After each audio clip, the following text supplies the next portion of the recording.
A non-competitive inhibitor binds reversibly somewhere else on the enzyme, that is an allosteric site, not the active site. And it somehow or another stops the reaction from occurring. It's communicating some conformational change through the enzyme.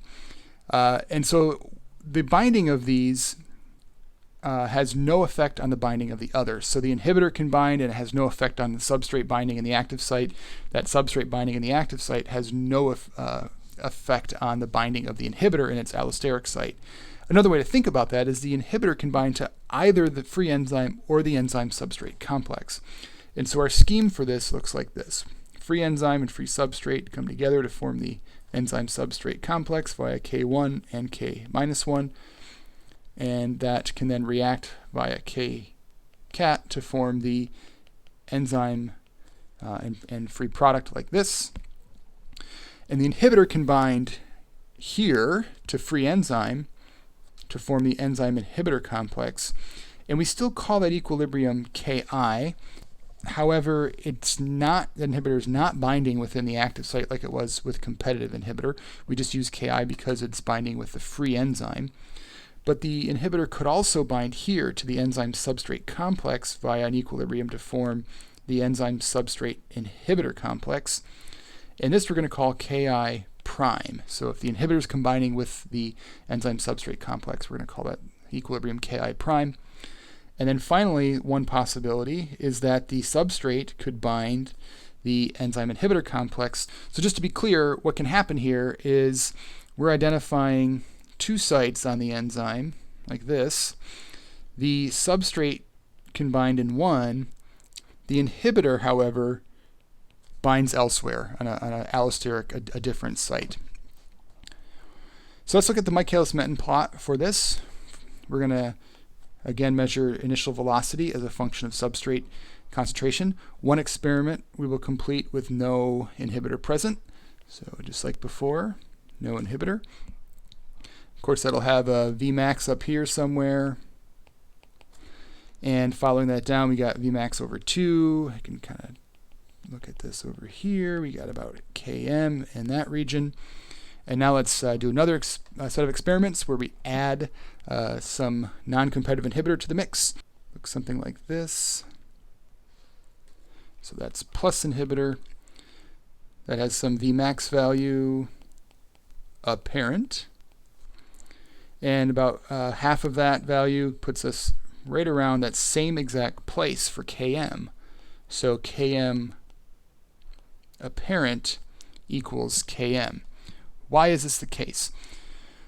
Well, recognize that the effective enzyme concentration has been lowered because there will always be the ability for the inhibitor to combine with either the free enzyme or the enzyme substrate complex.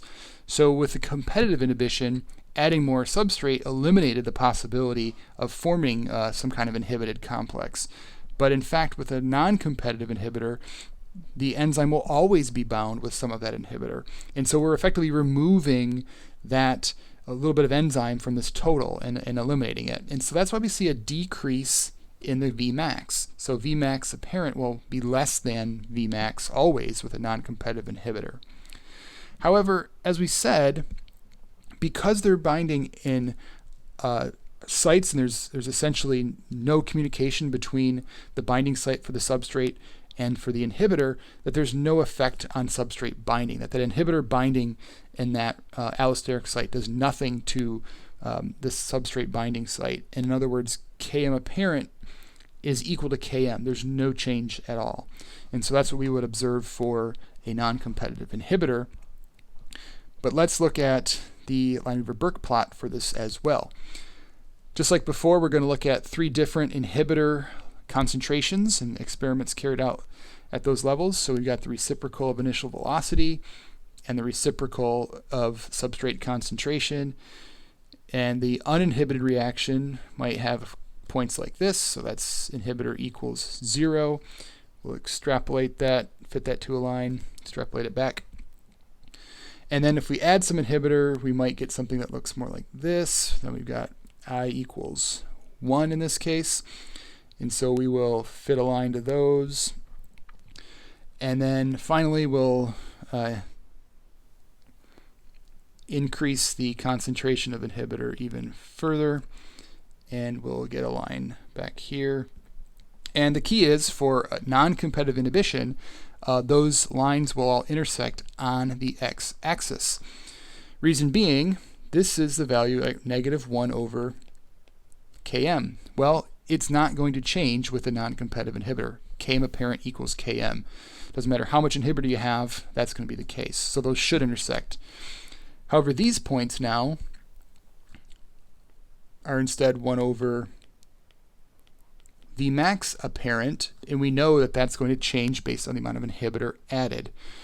So one point I want to make here, notice that this uninhibited reaction has a certain 1 over Vmax level, and that's important because notice that value is relatively small, but that's on a reciprocal axis.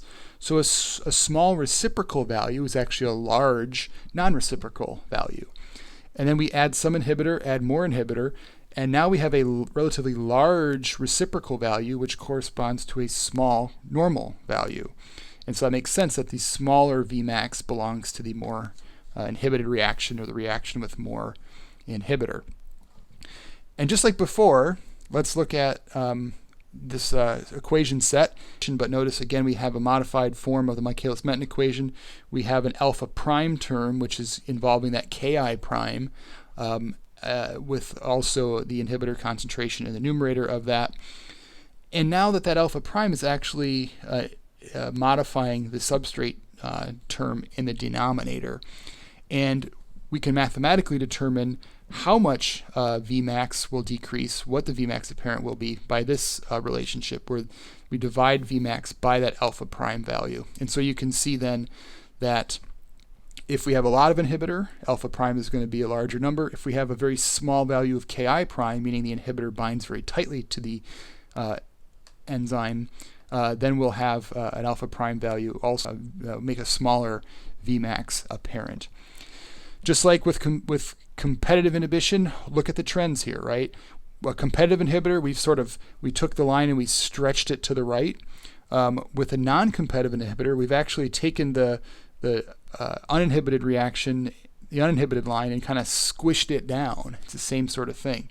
And in this case, that means that Vmax decreases, but Km stays the same. And definitely be able to identify how that applies to the Lineweaver-Burk plot. If you remember, non-competitive inhibitor has lines that intersect on the x-axis. That will tell you Km is going to stay the same, whereas Vmax will decrease.